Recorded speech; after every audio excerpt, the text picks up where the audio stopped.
sada jedan nastup koji će vas jednostavno odubati.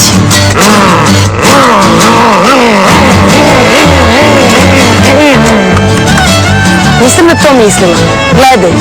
Ja sam Dubravka Stojanović, dolazim iz Leskovca, tekstopisac sam, pišem pesme, imam pesme za zbirku pesama dečjih, pevam u društvo, pevam narodne pesme i jako mi je drago zbog toga. Dobroveče publiko, dobroveče gospodine Tasovac, gospodin Dano, gospodin Mili.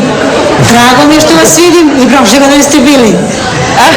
Ali sam ja bila malo uplašena, pa niste moj talent baš otkrili. Je li poezija u pitanju ili pevanje? Ne, to su pesme za komponovanje. Mili. Da, to je za gospodina Mili i drago mi je, imam više primjeraka. Lepo je. Imate jednu pesmu, odaberite najbolje što imate i pravo u centar, gađajte s njom.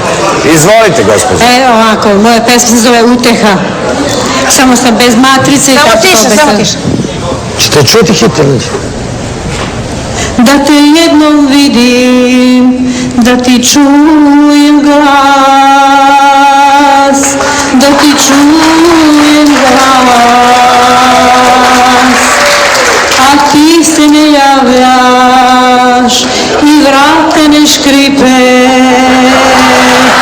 opija me miris, one stare lipe, one stare lipe, a ti se ne javljaš i vrata ne škripe, opija me miris, one stare lipe,